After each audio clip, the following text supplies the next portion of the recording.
What's up, y'all? I know this video is taking me a long time to put out.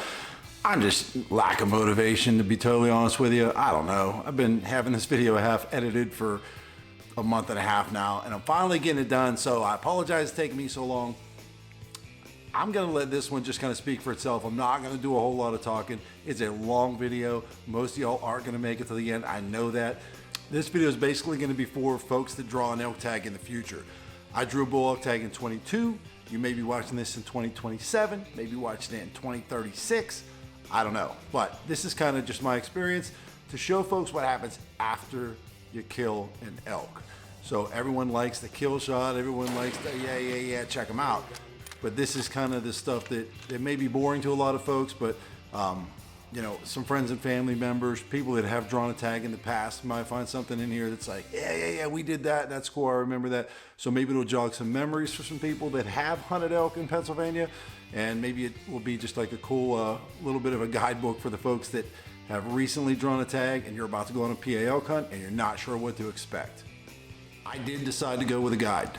I know how to hunt. I've been doing this a long time. I have a general idea of how to hunt elk just from watching videos and stuff like that. I feel like I could have probably figured it out, but I mean, you're talking about a 1,000-pound animal. Wasn't sure where I was gonna get it at. I don't have a lot of time to scout, so I was not gonna take a once in a lifetime, probably, tag and just go up there and wing it by myself. So I decided to hire a guide. I hired Trophy Rack Lodge. They were fantastic. I with Jamie Morgan was my guide. He was great. And there's a lot of little intricacies that go along with that. Number one is finding the elk, especially late season. You got to find where these elk are wintering, where they're feeding at. The other thing is permission to hunt. If they're on public land, great.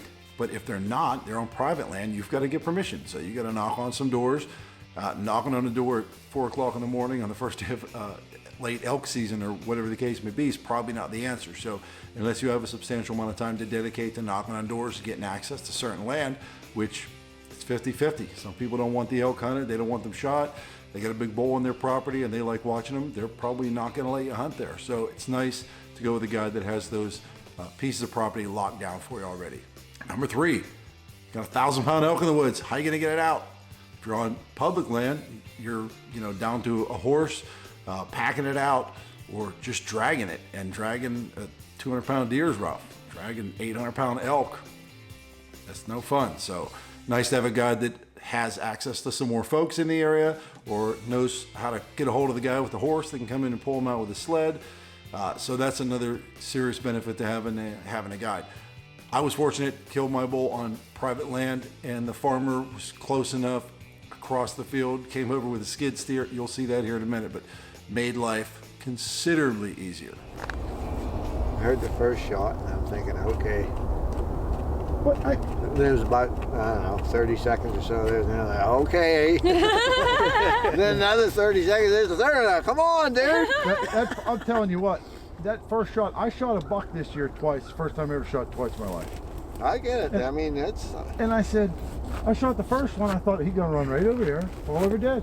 I watched him like, he don't look like he's wobbling. He's like, he's the second one from the left, shoot him again. I'm like, man, that's the last thing. I didn't want to shoot more than once because I don't want to still one, shoot him in the back, shoot him in the dick. I don't want to shoot him all over. I'm like, he's gonna fall over. I thought, no, better shoot him again. Why stand? I shoot again, he's still standing there. I'm like, there's no way I'm missing this thing, and there's no way he's sucking up bullets like this. Well, I was missing. We've had them take 4 or 5 bullets, and they're still. Their adrenaline's probably crazy. He's got a belly full of food, don't he? It's all your damn corn. Not corn, but grass now. Yeah. Don't give me a hard time. I did not gut the elk. I could have, it's no problem. But when my guide said, hey, I typically do this unless you have like a special knife. If you want to, you can. I have no problem doing it, but I already gutted 2 deer for the year, and I just felt like I'd rather kind of watch him do it and see, maybe if I could learn something from watching him. He knows all the little ins and outs of doing it. So I let Jamie gut the bull, and he did a fantastic job. And I got to stand around and BS and watch him do it. So that was kind of cool. How big were the other 2? There was 5 or 6. Was it really? Yeah. They kept coming out this way. No kidding. He's the biggest. Him and 2 other ones stood up. And I said, one in the middle and go ahead and shoot. And he shot him. And more started popping up out of the grass. I'm like, holy shit. Two went that way. Yeah, my wife said she saw two crossing the road. Yeah, the one was the other big one that was with him, but his smaller. Wide, but... Well, you know, to say you can't eat the horns, but they No. probably look good on the wall. Yeah, they do. I need somebody to hold the leg and then somebody to grab 2 hands here and lift up on that. Grab that leg. Yep. Let you get up in there. Get the diaphragm. Put your finger. I didn't bring it.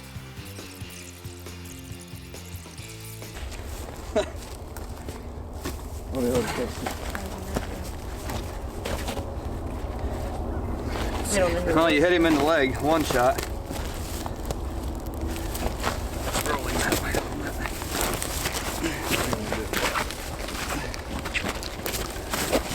Come on, roll him over. Cut the other side of the diaphragm.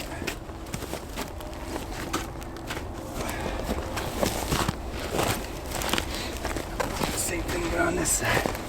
So, must have been in the front shoulder. We'll see when I get the rest of the diaphragm open. Tell you what, what'd you shoot him with? 30-06. We did have to gather up samples for the Game Commission. I think they wanted 3 vials of blood and they wanted a tube of pellets. So Jamie was smushing some elk dookie into the tube and we sucked up a couple of vials of blood that we then took to the check station for them to run tests and stuff like that on. Then what, you throw them back in this bag? Yep. What is this pipette thing for? Oh, they give you that in case you need to. I'm just dunking it. They ain't getting that. And that one has to be a stool sample. Yeah. I've seen several of those coming across the field. What's that? Stool sample. Yeah, Yeah, we saw one too. for sure. What do you want? You grab here? Yeah. Just like working with the diaphragm. Try right in here a little bit more. He's been sitting for a little bit. I don't want to puncture that stomach because it's gonna Back it up.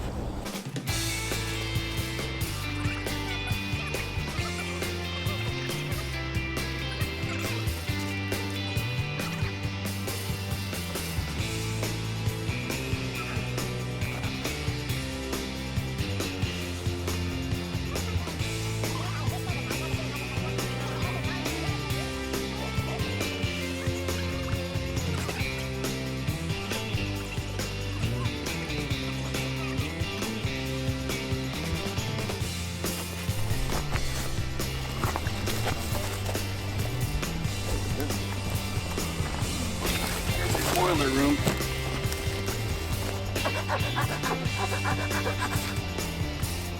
Shot the top of the heart off. The bottom of the heart.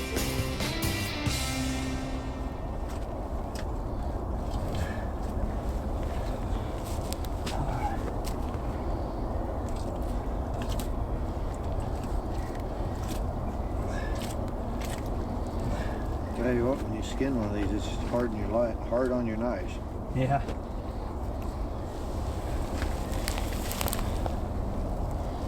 Shot in the heart.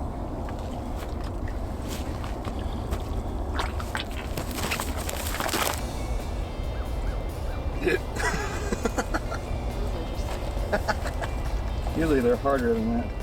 Oh, there's no. Oh God. Man, you ain't seen nothing. Is that all they need?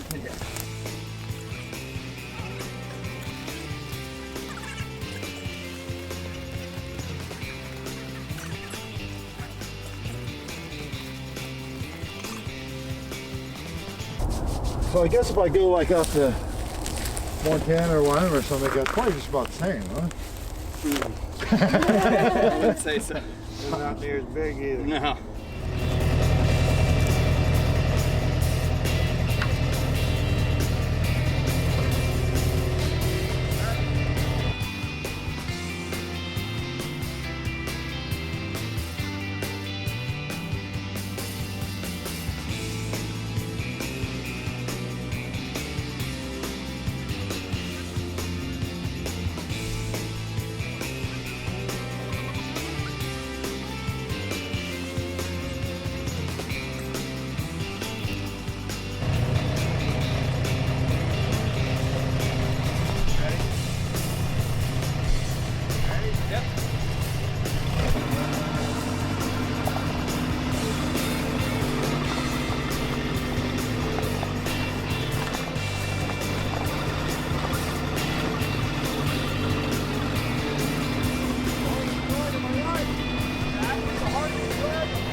fast on there when you start tilting. Yep.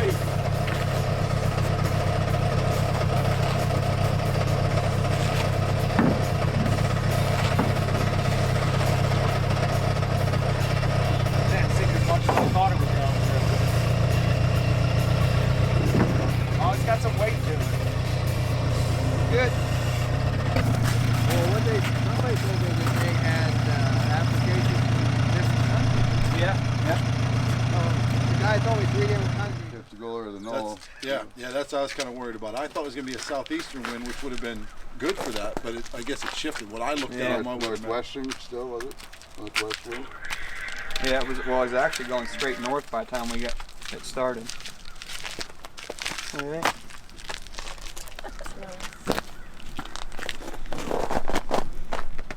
That's what one looks like up close. Dead. I told you we were gonna get one. Was that the biggest one out there? That's, remember, he was fighting that one smaller one.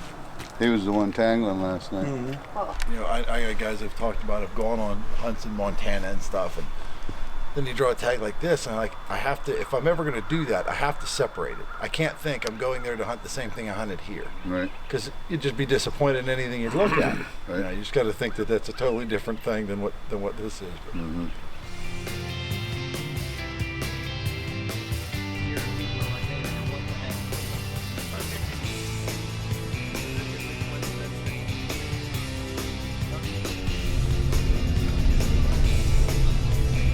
Watch all these people like skating down the ice.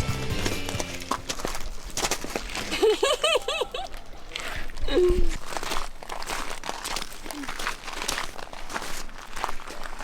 guys long enough to put that on Facebook, didn't it? Is it on there already? Oh my I God, was yes. on there probably right after you shot it. Yeah. About 7:10, 7:15. I don't think that. By 7. 370, 380, somewhere in there. I know, we watched your face. He was the biggest one out of the group.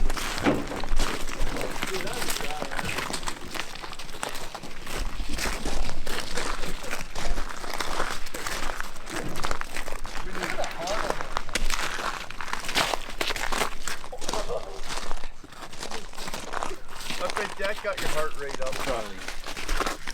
Wow. Yeah, I didn't know. They all look big to me, man. I said, whichever one you say is to be, you know what you're doing. I don't know what I'm doing. You know, I'm not an elk. That's where are you from?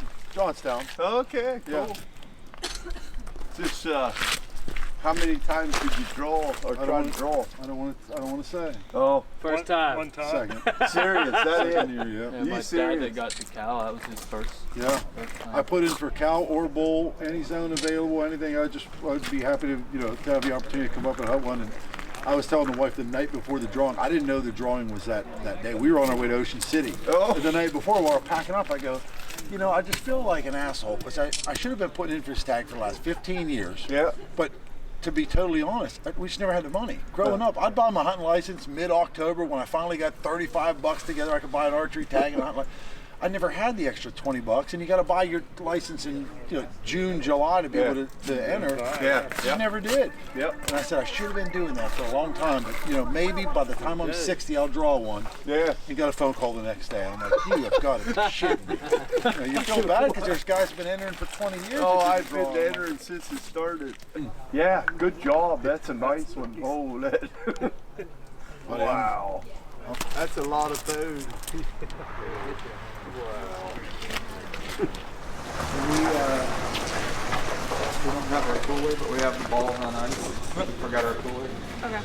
I forgot the cooler. Let's not say we. Don't even take the blame. This is all my fault. Okay. So, who's the hunter?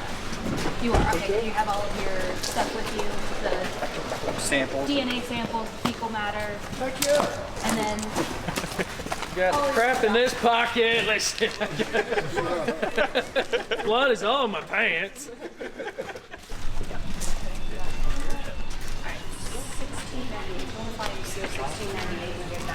Shake a little bit when you shot it.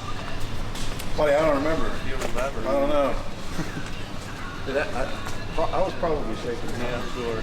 Congratulations. Thank you. What's your last name? Stormer, S-T-O-R-M-E-R. Here's my question. Are you comfortable with us taking a CWD sample? If not, it's no big deal. What does that entail? So what I'll do is I'll make an incision up underneath his jaw, like right here basically, and I'll go straight back to his spine. I'll take his 2 lymph nodes that are right here on him, and then I'll take the OS, which is a very soft spinal cord, going into the brain stem. You don't have to take it right now. You accidentally can take it if you're saying that your shoulder. Okay. Second question. Are you okay with us taking a bottom insider, a front tooth here, for the aging purposes? That's up to you too. Yeah. Okay. Either All right. take a piece of the tongue and a tooth, or Yeah, we have a piece of the tongue, but you won't keep the tongue Yeah. unless you want to eat it. A very tiny little sliver is what we'll take. Some people do. I know. I mean, people with cow tongues are related to I actually cows. might eat the tongue of this thing. I mean, I don't blame you. I worked very hard to make sure that tongue was back in his mouth. Sorry.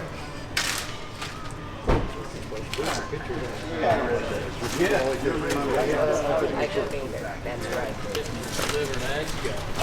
But then once I get it back in, There you go. Well, she took it out. She has to I'll put put it back. I'll put it back. One like it.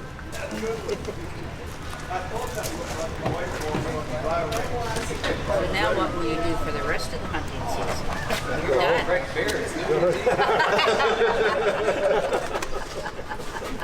The hard part is over. 5 o'clock somewhere, huh? Cook up the heart, drink beer.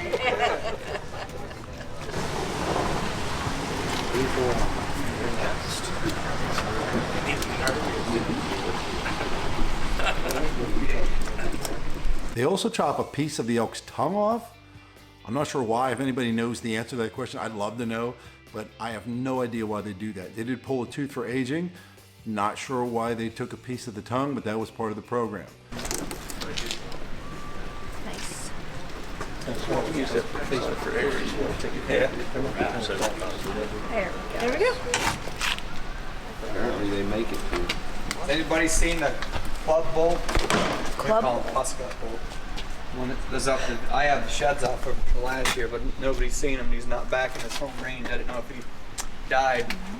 I know he has a collar, so I know you guys know. That would be. Is he still alive? Can you at least tell me that? That'd be a question for Jared. I'm just curious. I want to know if he's coming back to I don't know. my town or not. You want them sheds again? Well, I just want to know if he's alive. I don't want to start looking for him if they're not. You need closure. If he's dead, yeah. I have the sheds from 4 years ago too. I'm gonna say he's dead. He got beat up pretty bad at the visitor center this year. His wings pretty good. He had that banged up eye, and then his front shoulder was messed up pretty bad. There will be some Miller Lite drunk tonight, I guarantee you that. Boy, congratulations. That's a pretty nice one. Thank you. Okay, when I drew a tag, I was about passed out. And then in my mind, I thought, oh, what's a late season tag? All the elk have been What's picked the over. chances? I'm like, I said, if I shoot an elk that looks like an elk, you know, 4x4, you know, just anything. I didn't care. And then I'm going, wait a minute, picked over. They only give 60 bull tags. Like, it's not, there's no, I should still be able to kill a nice There's elk. hundreds of bulls left out there. Yeah. Sorry. I just got a couple interrogation questions for you then. See, there you go. Put the vest back on. All of a sudden, he takes his vest off and starts getting interrogated. All right. At about what time did you kill the bull? What's with all the questions? Okay, fine. At 7:12-ish, I think. Okay, so 7:15. 7:15, yeah. She didn't hear the shot, that's why. Greats are dead. It was right in his backyard. Was that right? Was it? Oh. All right, then a phone number for you. You got it, bud. 814. Yeah. He's usually there before we. The carcass you know 2 I'm times married before we there, were there. That's all right. He sits in the hay bales and waits for us to shoot, and then All he right, was he with comes any across other the bulls or any other cows? He was with some other bulls. How many do you think there was? 40, 50. 2. 4 or I don't know, 5. It was 2. 4. There was at least 4. Okay. I only saw this one. There was There was- animals running around. I didn't know what they were. Yeah, they were running in every direction once we shot him. Fair enough. And then there was no cows. No, there's never cows up there. All right. And then, what did you killed it with a rifle, obviously? Yes. All right. What make, model, caliber? It's a Smith & Wesson 30-06. And how many shots did you fire? Do I have to answer that? I won't make fun of you too hard. 3. This isn't going to be published. Field card with you, but We're the gonna be last done up wall there, so he said of you the guys site. have disabled that or something. So Told me Yeah, to I keep think it. he I does. put No, it he somewhere said that don't worry about it says if you guys got in contact with him. It's all good. It's all For good. sure have it though. Probably in here. I retired. I did the same thing. I'm like, all right, I know I had it. Where did I put it? I did it this year with my buck. I was like, okay, I had the tag. Where'd I put it? Where's my zip? Yeah, no, I'm done now. That was the guy that had the nice What county gun were you rest. killing? Yeah, it's the older guy. He was, Clearfield County? yeah, Clearfield County, Township? Goshen.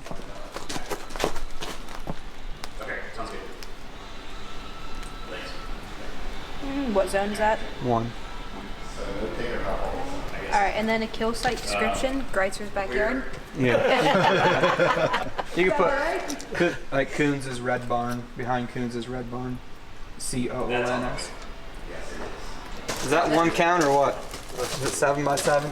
Yeah, I was considering that. Yeah. I know it's got to be longer than it is wide, but pretty close. I think it's longer than it is wide. Yeah. Jeremy'd probably say 7 by 7. Question 1. Where we at? That wee little nub at the top. That one. Would you count that as a point? Hey. All right, technically.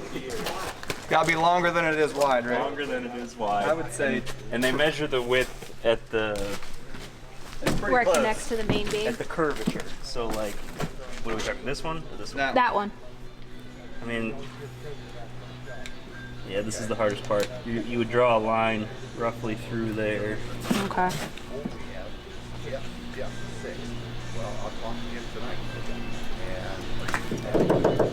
Drum roll, please. I mean, I'm not an official scorer. This doesn't mean anything. I know. She just needs to know what to You put. need a Boone and Crockett official score.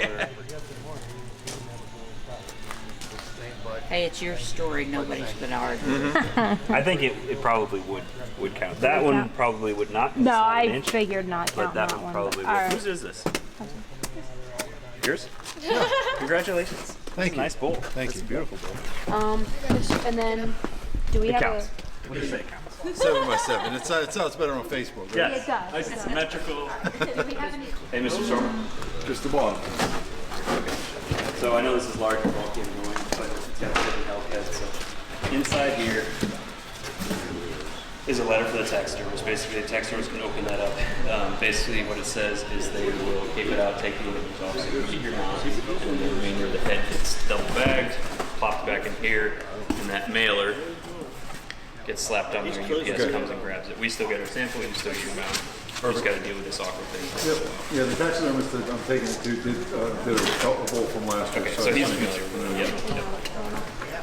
All right. And then are we also? This is the hardest part because they got to fit a head, so they're big. You're off of Sankey. Yeah, great. Thank you. Where Mr. Stormy went. Thank you.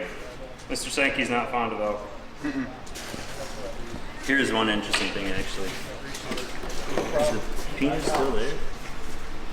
So they pee all over their belly, right? Yeah. And you recording? Yes. All right. So the urethra. Putting this slip through his wrist so I can stick this ear tag through there. The taxidermist will set it up and I'll make sure it's a deep down. Is angled upward. It curves up, and so they're literally peeing like directly onto the top of their belly. It's kind of interesting. Why would they create an animal that doesn't pee downwards and pees upwards? Because it's perfume. It's sweet perfume. Is that what? That's the point. During the rub. Yeah, they killed one out on. Jamie, what's your last name? That's a lucky cookie from Reed. Worked every time. Did you put them together? Know your tags. Yeah, she gave me 2 lucky cookies. They were just in a bag and they mushed together. Yep. Certificate for you. Some additional information on the back.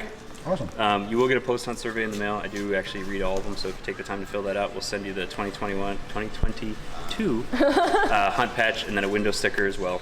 CWD results will show up in the mail. It does take a little bit of time for that. Personal decision whether you want to consume the meat or not. You could wait until you get the CWD results. Like you could freeze it, wait till you get the CWD results. You could eat it tonight. That's your decision.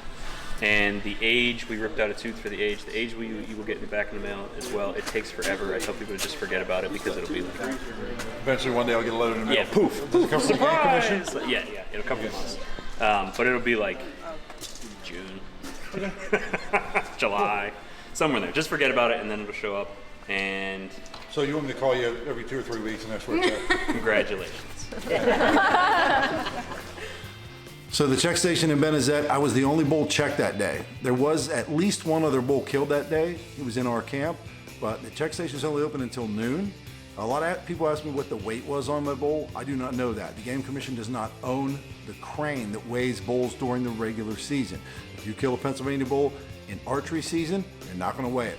If you kill one in the late season, they're not going to weigh it. If you kill one during the regular season, the one that runs in the middle there, that's the one where all the people are at the check station and they have the crane and you pull them in and they weigh them and stuff like that so you can get an actual weight. They do not do that for the archery or late seasons.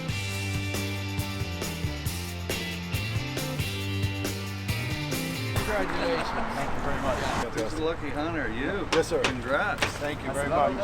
Maybe the heart fell out the back. I don't know if that's Yeah, we saw you waving We were back there. almost so- at the check station, and there goes Jason. I said the bull was in the back. So. Yeah, that's nice. That is a sweet St. David. That's a St. David special. Behind the red thorn, You want to stand in on the picture? Oh, no, that's okay.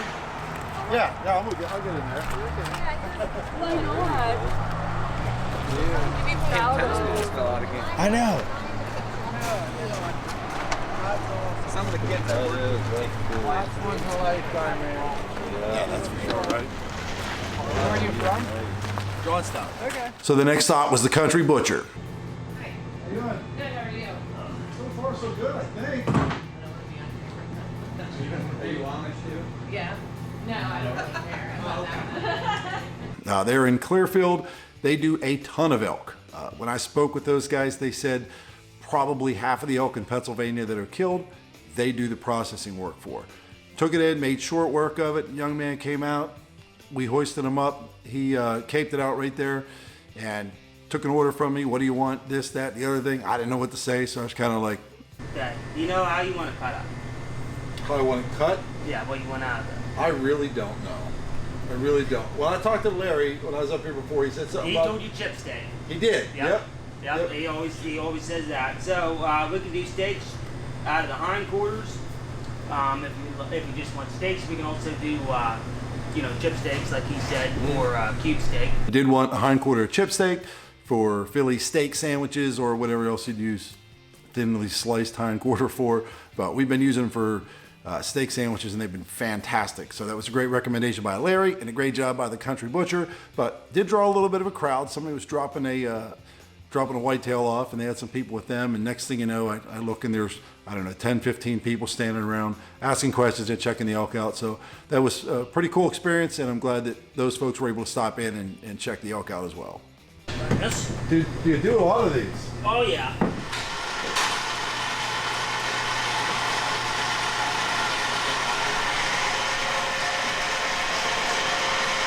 That's fine. If you can let him dangle there, if you want to pull the truck out. All right. All right, pull.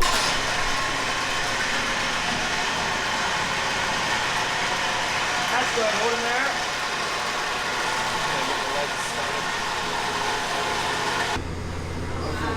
We've already been to the check station and stuff, so. Very nice. Last Yeah. 2021.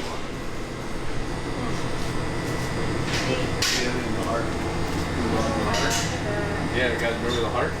Oh yeah, Emily had her fingers all through George's dad. Yeah, he actually just got his shoulder mount back before deer season. Yeah. Who did it? Cessna? Cessna, yeah. Yep.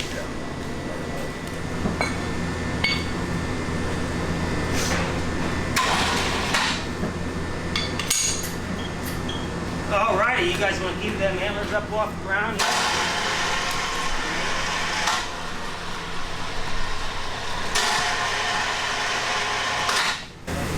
That's what I said. Look at still speeding.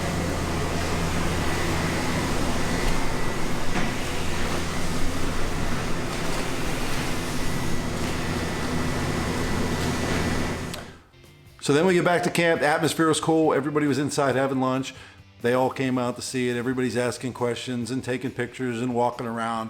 The other gentleman that killed an elk was there. So we had two bulls in the parking lot at the same time. Everybody just kind of had fun telling some elk stories and admiring these beautiful Pennsylvania elk that it's hard to find anywhere else in the world. It's neat. All the other ones get in their back. But he even has like a weird, On the whale tail part, way in the back. he has a weird He shot 3 thing there. It's almost like it was trying to develop right there. That's weird. There was 2 holes on the back too. Yeah. Oh, is there? First Oh, yeah, shot look at there. I think And the then that first one goes in. Yep. The third one definitely hit. Yeah. How big's the other one there? Yeah, you could hear, you just heard it. Like, He was you could hear it. a little bit wider, but it was a skinnier rack. He might be Well, 340. Chili. Oh, yeah. You were there on the big kill. A little bit. There's 6 more cows to go. But we got a tough one. Zone 13's a tough zone, so I'm My glad buddy that guy got one. cut out all that rotten stuff and rebuilt Yep. the frame. I always try to force Larry to smile. I know. You know, I talk him into it. You look younger when you smile. I'll tell him. Never younger. He does. Yeah, I want it. I'll probably get over there. We just can't back out. Keeping it on.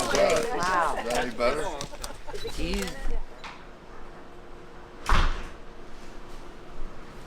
You want That's just cool shit. I love this. Now it drops down Yeah. like that. I like this 14-point deduction over here. Yeah. We only keep track of it. Tell me. Yeah, I'll G1, G2, yeah. G3. So we'll start on the right. Okay. We'll start with the beam length there.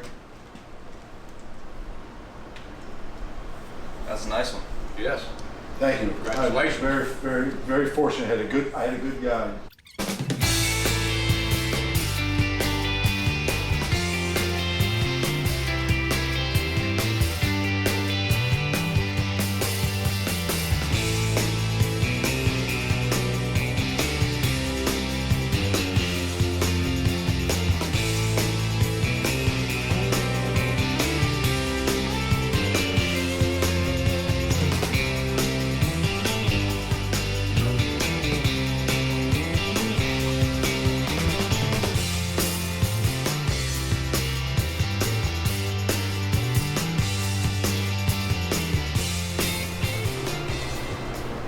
.38-4.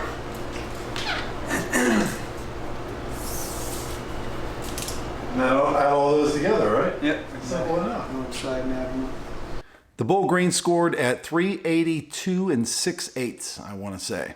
382 6/8. It does have an abnormal point. It's technically a 7x7 because it does have one long 14-inch kicker off one side, and the other side has got 2 nubs, one of which is long enough that they said will count as a point. So technically a 7x7, although one point is about 1.5 inches long and the other one is 14 inches long. So not going to help in like the Boone and Crockett scoring, but at the end of the day, this thing's a hammer, and I'm just thrilled to be able to hang it on my wall for the rest of forever. I started editing videos, and then realized my elk teeth were sitting here. So this is kind of a cool thing. Elk are one of 2 animals in North America that grow ivory. That is an elk tooth. That is actual ivory. The walrus grows ivory. Elk grow ivory. So these 2 teeth basically serve no purpose. From what I understand, they're remnants of prehistoric, back in the day, elk used to have fangs. Like I told you about deer that might have fangs if they're looking for meat. Maybe these deer like meat. You gotta check their teeth, make sure they got fangs. But elk have ivory. So taxidermists cut those out for me. I am just cleaning them up. Just got a razor knife, little thing here. Just gonna get them babies cleaned up. Then I'll get back to editing because I know y'all been wanting to see this. I have been too. I guess to close up, the overall experience was great. I killed a world-class animal.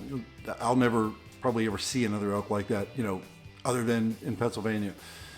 To have an opportunity to harvest one was fantastic. So I love the elk. I am really enjoying the elk meat. I love the experience.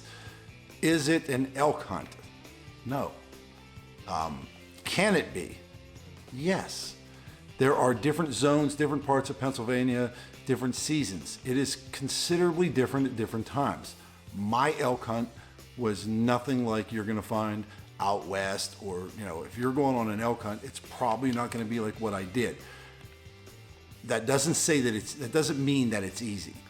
I had a good guide that spent a lot of time every morning, every evening looking for bulls. And up until this week, hadn't really seen anything nice, and we were probably a little nervous. Although I didn't know it, probably a little bit nervous. And just so happened that one nice bull showed up on a farmer's land that they had sole permission to hunt.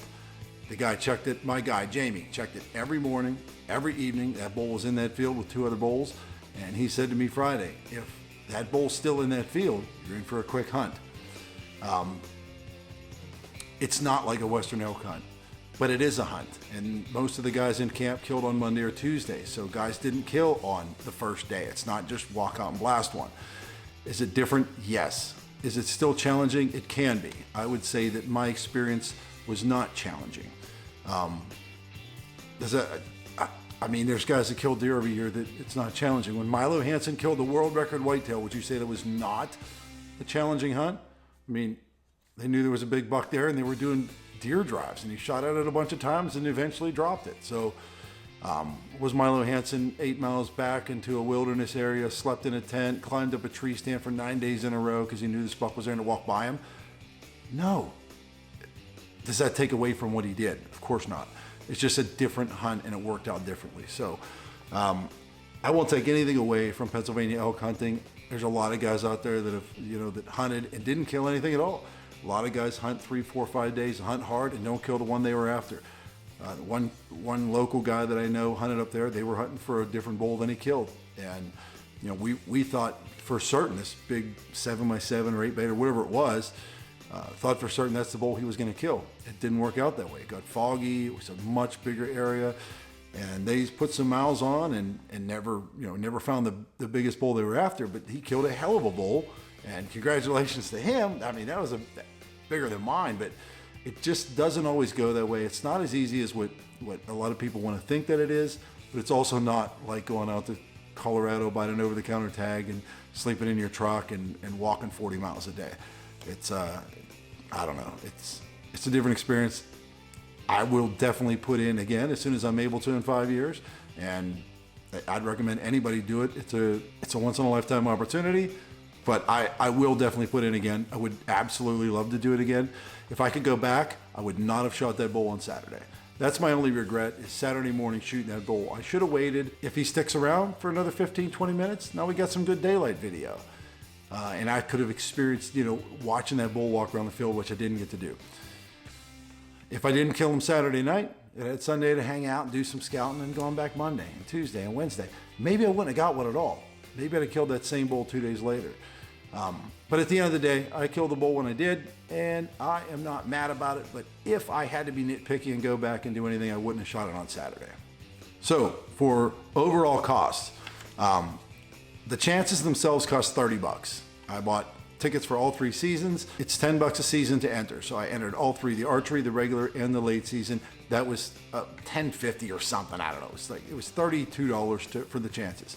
The license itself, as a resident, it's different for non-residents, so don't quote my prices.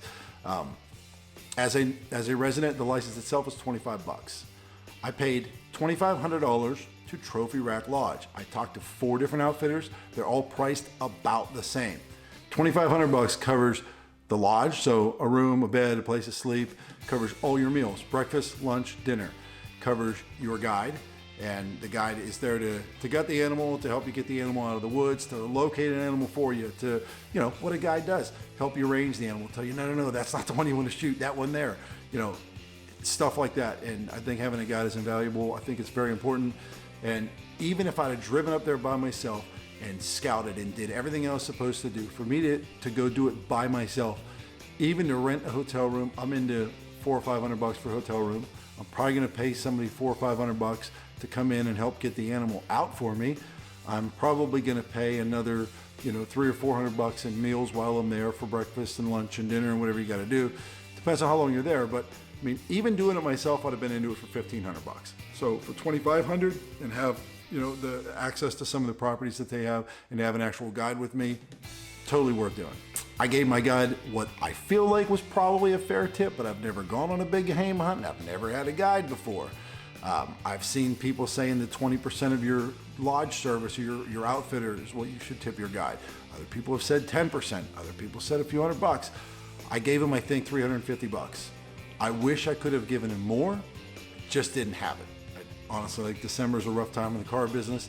As you guys know, I'm a finance manager at a car dealership, so December was a little rough, and I spent every nickel I had on this hunt, and that was the last of my cash. So I did tip my guide $350. Butcher, $548. Granted, these prices, please keep in mind, these prices are 2021, 2022 prices. This could all be different for 2023. It may have been different in 2019 when you did it. It may be different, it may be wildly different in 2026. I don't know those things. I'm just telling you what I paid just to give you a little bit of a general idea. The butcher shop, $548, that paid for caping the animal out, storing it there for a couple days, butchering the animal. I got no processed stuff, so I didn't get any jerky, any hams, any bologna, hot dogs. They do all that stuff. I hear all of it's excellent. I was on a budget, so I just had them process the animal for me. They vacuum sealed it all. They labeled it all, very nice. All of them labeled with a sticker that says elk, and they'll say what the cut is, which is nice.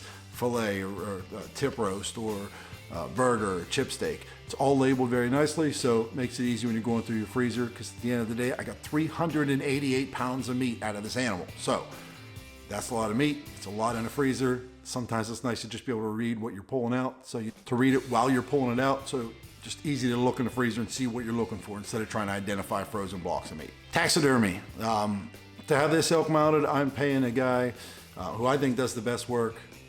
I mean, I've seen some of this Pennsylvania elk and they're out of this world. Cleats Taxidermy is going to do it for me. He is, again, 2022 prices, $1,700. If I want to do a pedestal mount, which I may switch to, that's going to cost more. I'll pay more for a pedestal and all that stuff. I'm also getting my back hide tanned, so the rest of the hide that's not again, being used in the mount, I'm getting that back. That's another, I don't know, $200-300. I don't know exactly how much that's going to be. I just told him I wanted it, and whatever it costs, it costs. So at the end of the day, that's where it's at. Now, not including my fuel to get there, and obviously you're going to take beer, so you pay for your beer. But between licenses, guide, tip, taxidermy, butcher, blah blah blah, grand total $5,203. Could I go out west for $5,200? Of course I could. Probably 4 times. Am I going to kill a 382-inch bull? Probably not. How many days vacation did I use? 0. I was left on Friday evening and I was home Sunday night. So didn't use any vacation, and it was nice and a once in a lifetime opportunity to kill a Pennsylvania elk that the Pennsylvania Game Commission has worked so hard. Keystone Elk Country Alliance. These people just do such a bang up job in making sure this elk herd is safe and healthy, and they have the right habitat and they have the right protection, and they're doing everything that they can possibly do to make sure that this elk herd is fantastic. I think they're doing a bang up job. So check out any of those organizations I mentioned before and put in for that damn tag, because it could be you next year. You guys have any questions, please feel free to drop a comment. I'm happy to answer any questions that you have. If you want to talk shit, I'm probably going to delete it. I might leave it up. I like to argue sometimes. And if you do draw an elk tag and you want someone to film for you, I know a guy that has a camera and likes to travel. Hit me up. See you guys next time. Thank you.